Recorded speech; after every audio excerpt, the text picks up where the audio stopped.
Welcome to the Julie Chan Show, where passion meets purpose. And today we have Kristin Contino, author extraordinaire, and it's her pub day on her latest book, A House Full of Windsor. Kristin, so good to be with you. Thank you for having me. Absolutely. And I love the dress you're wearing. It matches your book cover. It does. It's funny. I've had this dress for like 3 years, and funnily enough, matches the book cover. Love that. And so did the dress inspire the book cover? No, not really, because it's funny, when you're an author, a lot of times you don't get a whole lot of say in what the book cover even looks like. But I did have, some back and forth and input, which was great from my publisher. And she, came up with this. I said I wanted something maybe illustrated and fun and looked, like London and had some British icons on it, but I wasn't even thinking about this at all. So it's funny that I have a dress that looks very similar already to my book cover. Oh my gosh, that's great. So now you have the dress to match the book cover whenever you're on tour. I love that. And you must have a tiara as well, right? Of course. Of course. And lots of hats and fascinators. Yes, I love a fascinator. I know you like a fascinator yourself. So Yes. So tell us what inspired this love of British culture enough to even write a book about it, and not specifically about it, but. Yeah, so I studied abroad in London when I was a junior in college, and just kind of fell in love with, London itself and the history and culture and traditions and all of that stuff. So part of this, Debbie, the main character in the book, she studies abroad in London, and she ends up meeting a British guy, and they fall in love, and she ends up staying there. She's American. So I kind of injected a little bit of myself into that story, but not really, because, she's a compulsive hoarder, and it goes down this path that's, not great in her marriage and all that. But I wanted to have this character who kind of explored the idea, like, what if you stayed? What if you never left? Yeah. Absolutely. And do you sometimes wonder for yourself, what if you stayed and never left? Yeah, I think it's hard not to think about that. I know you said before you did a study abroad experience, and like, how would your life be different if you didn't come home, or what would your career be like, or relationships? I think it's interesting to ponder, at least. Yeah, explore that. And so much fun to be able to put that in a book and dive into that and live another life as if you really were living another life, right? Totally. Yes. That's one of the fun things about fiction, is that you can kind of live vicariously through characters. Although I don't know that I would want to live vicariously through Debbie, but maybe some of it. So the main elements in this book are the idea of hoarding, and hoarding what exactly? So Debbie is a collector of royal family memorabilia. So she loves herself a Princess Diana teacup, tea towels, dolls. She has it all, and she cannot stop collecting anything that has to do with the royal family. And eventually her collection leads to the demise of her marriage, and, the relationship she has with her children. It impacts, all these areas of her life. And we see Debbie and her adult children kind of dealing with the aftermath of this in the present day, but we go back and forth between 1980s London and 90s and then today. We have a viewer here, Rachel Fall, who I personally know, who has a royal obsession herself. And she says, oh my goodness, that's me. So she must be overbuying and not sure what her kids will do with all that in the future, but that's okay. Oh my gosh, fun. I have my own royal stuff over here off camera, so you're not alone. Yeah, and your mother started it for you with Princess Diana, and you've continued it on. Now, is your collection only Princess Diana? Is it the entire royal family? Tell us. So I have, over here is where my stuff is, in a little cabinet. But yeah, I have things from Diana, the Queen, Queen Victoria, some older things, because I like to collect vintage books and vintage china and stuff like that. So I try to contain it to this space in my little office here, because, you don't want to end up like a Debbie. But right. I do love like finding things in antique shops, and that's fun. My husband likes to do that too, just like go antiquing and look, see what you can find. It's always fun. 'Cause you never know what you're gonna, turn up. Right, right. And you were also at Prince Harry and Meghan's wedding. Tell us a little bit about that. I did. So I had a royal fashion blog at the time, which I don't run anymore. And so I was there doing some media appearances on the day of the wedding and that weekend, which was really fun. And I got to, see them super close up, in the carriage, and camped out with a good friend of mine at 3 in the morning, which was definitely an experience, and I will never forget it. It was such a great weekend, and met a lot of people that I had known online for years that we all ended up in the UK at the same time. So it was really great, and I don't know when we'll ever have that experience again, because Prince George, I guess, and we're not going to have another royal wedding for quite some time on that scale. But yeah, it was great. Did any of that experience come into this book? It did a little bit, yes, because, well, actually, I had already written the book at the time, but when I was editing some of it, because Debbie and Alan, her boyfriend, later becomes husband, go and camp out at Princess Diana's wedding. So I had that experience myself. I already wrote those scenes, but I kind of went back and added a little extra detail just from me, like having been to and camped out at a royal wedding. Was good knowledge for that part. But it was funny because I'd already written a lot of it, and I was like, wow, this is pretty accurate. Wow. So it was just your intuition. Yeah. And I I from your college days of being there. Yeah. Yeah. That's so great. So if there was one person in the royal family that you could hand this book to, who do you think would love it most? Who would you want to share it with? I don't know. That's a tough one. I was actually just saying this to a friend of mine yesterday, because Camilla, I had sent my first book to, and she sent me the most, thoughtful card back that she signed and everything. And I have that in my office. And she's a huge proponent of literacy charities and does a lot of literacy work. She has her own online book club. And I was like, I would have loved to send her this book, but the subject matter is just slightly awkward. In that sense, considering it's about her husband's first marriage and all of that stuff. So I would not send it to her. Yeah, I don't really know that I would, just because of the material. But yeah, and when you were writing it, note though for the first one. Well, when you were writing it, did that enter your mind? Like, well, I wouldn't actually want to share this with them. So is this the path I want to go down?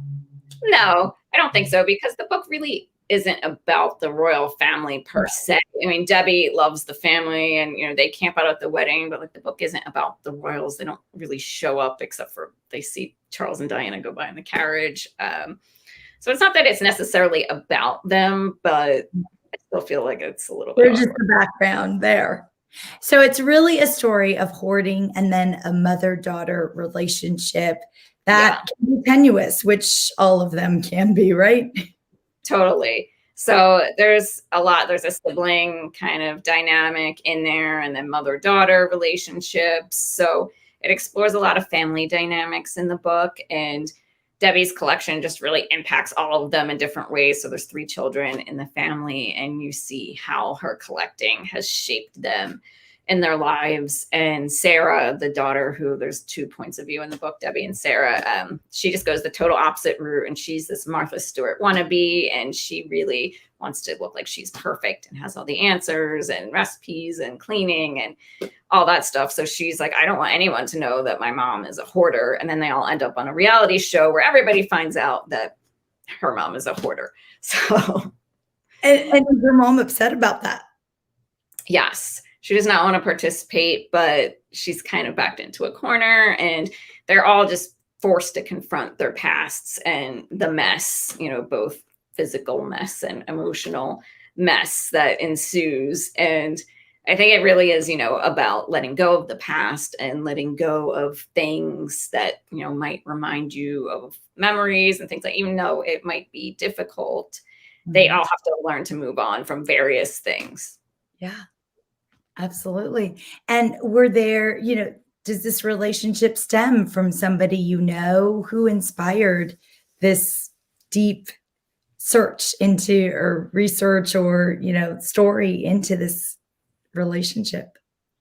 No, I don't know anyone who's a hoarder. Well, I do know kind of secondhand. One of my friends, her mother is a hoarder, but it's not someone I'm super close with. So, like, I had talked to her just for research purposes, what it was like growing up in a house like that. And that was helpful. But no, I wasn't inspired by anyone. I really just saw an episode of the show Hoarders where the daughter was talking about how her mother's hoarding had, changed the way she dealt with men and her job and all of these different things, how it had changed her. And I thought that was super interesting to explore in fiction. So that was just really me going from that show and thinking, oh, that's an idea for a book, and running with it. And how long did it take to write this book? It took about 1.5 years, I would say. Yeah. I'm always fascinated by how, so many authors will share that it was just this one seed of an idea. For you, it was one, episode of Hoarders.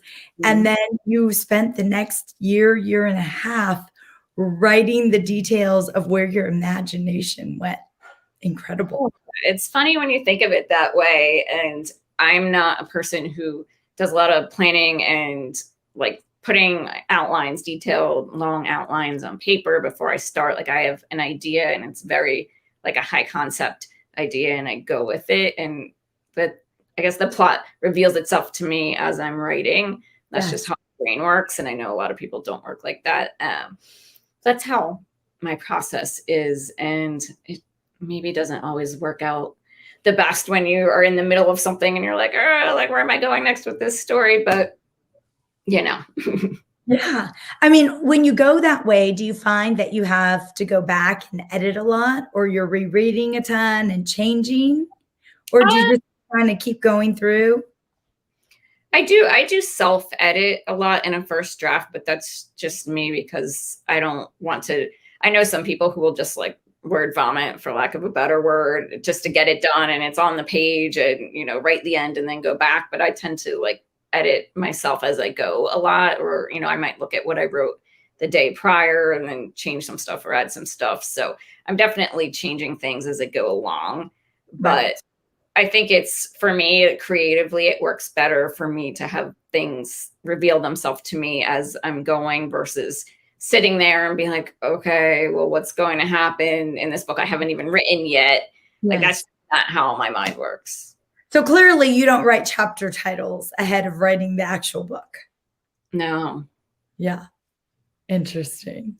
I interview so many authors that, I like have all these ideas of writing my own book, and I have lots of different ideas. And so sometimes, I've tried the sprint writing. Have you done sprint writing? I have before. I'm in a couple different writing groups, and sometimes they'll say, oh, on XYZ day, we're going to do sprints, join us online. And I've done that a few times, which I think is helpful because if you're like me, I tend to procrastinate. I'm definitely a procrastinator. So if I don't have it on the line, forget about it. Like it's or not if it's not on my calendar that I'm going to meet somebody to actually write, then it's not. Yeah, accountability, I think, is super important as a writer because otherwise you might just, okay, I'll do it later, or, I don't feel like it. So that is always helpful and probably something I should do personally more. And when you have a day job, it's hard, to fit things in between the cracks of family and, other obligations. So you really have to set time aside for it. Truly, I'm in awe of you. I mean, you have a little one, you're married, you work, and you work a few jobs, it sounds like, and you get this done. So you are somehow not short of accomplishment, that's for sure. Well, thank you. I know, finding the time for this next book, sometimes I'm like, when am I going to write this between marketing the book right now and, work, life, but it's done. And so then do you put it on your calendar? Like, I'm going to do 1 hour every day? No, you definitely not. I should. That would keep me more accountable, but I never managed to do that unless I have like you said, or you're doing a sprint or something like that where it's on my calendar. Okay, I'm going to do this. But even if I do put it on my calendar, I also feel like that if you're not on a deadline, that's an obligation that's easy enough for you to write off. Right. Or just ignore, not even see it. Yeah. And you're like, well, I don't really have to write now. I could do it later. And it's really easy to push off. So that's always a work in progress for me, I think, personally. So, Debbie, your main character, if you could meet her, what would you want to say to her? Or what would you want to ask her? Oh, that's an interesting question. I think I would want to tell her just that it's easy, like it's easier than she thinks to let things go, because she has very much, and this was in my research about hoarding too, that people have specific emotional attachment to objects. So like this, she had this book in her hand, and that was the book that she was reading with her children in 1985 or whatever. And it's like, if you give this away, the memory is like gone. And it's like almost like you're taking the memory away from them in a way. And especially if it's someone who has passed away, or, say a past relationship, it's like they really are holding on to this, and it's extremely traumatic to let it go. So yeah, I think I would tell her that, you're not giving up your memories if you're letting go of the object. I mean, nobody can take that away from you. Right. But that's a lesson she needs to learn throughout the book. Yeah. Yeah. And that whole fascination behind, why do you hoard, right? And why do you have to hold on to everything? And how is it setting you back in other areas of your life? And how does it affect the people around you is also what you explore. Because you don't think as much of, how everybody else is affected and impacted. And, even her romantic relationships, like Debbie is kind of dating casually this guy, and he has no idea. He has never been inside her house. And, when he finds out, not to spoil anything in the book, it doesn't go well. So as you can. Yes, absolutely. Wow. Truly. So you're writing another book now? Yeah. And what does that wrap around? So this book, I think it's quite different to A House Full of Windsor in some ways, and it's similar in others, because it does have an American who is spending time in the UK in it, but it's more of the romance has a more central plot line than this one, which I think is solidly women's fiction. So it's been fun for me, because I've never written a contemporary romance before, and I think this one kind of straddles the line. So we'll see where it ends up. But I'm doing a lot of research about country houses in the UK, and these homes that are falling apart, and people don't really want to take responsibility for them because they're passed down through hundreds of years. And sometimes the people in the modern day, they're like, I don't want this responsibility, it's not for them. So that's been super interesting for me. Just, when I was able to go in person, I was going in Scotland in 2019. I did, a bunch of tours of different homes and castles and things like that. And I just got this new book that was really, it's a huge coffee table book about country homes and these families, and kind of how they're being able to revitalize them and come in like different streams of income. It's all crazy when you think about how much it costs just to run some of these places. And like they had to pivot and come up with all these ideas to have, like yoga retreats or weddings, or, have people film, like Highclere Castle with Downton Abbey, brings in so much money in the tourism and PR for that. But before that, I mean, who was really coming there to visit, Right. Is that a dream for you to have an English country home? That would be amazing. I don't think that will ever happen, but I don't really know that I would want to. Just knowing, the background and what it takes to keep it running is insane. And it's like such a special job. You really have to be suited. They're generally so old, as you say, and you just like a money pit, right? Yes. Like if you need a new roof, forget about it. I mean, that's the amount of money is crazy. Right. Absolutely. Wow. Let's see what Rachel is saying. Do you watch Julie Montague? I do. Yes. I love her show. It's really good. And yeah, she really explores that in there. So I was like, this show is perfect for me, because I'm writing this book right now. It was like tailor-made for my research, basically. And yeah, she goes to all these estates across Britain and just talks to them about how they're running them and all that stuff. Oh, lots of fun. So have you been able to get a lot of material for the book? Yeah, I have. Just there's so many like shows and documentaries, and during the pandemic, I feel like with Zoom, there's been opportunities to like see lectures and things that I probably never would have been able to before, just, because of proximity or location. So yeah, that's been good just to hear different people talk about these places and attend lectures online. So that's been great research. So much fun. Well, the next book will be done, and these books, all with some British twist, will have to be featured on tour in England, and maybe members of the royal family will be at the tea house listening to you. Wouldn't that be fun? That's really, really great. Well, so much fun to be with you today. And I love doing the Instagram video with you also. Yeah. Love your dress. Hold up your book one more time for us. There you go. Fabulous, fabulous. Love it, love it, love it. Have a great day, and we look forward to seeing you again. Happy birthday. Oh, thank you. Have a good night. Take care. Bye-bye. Bye.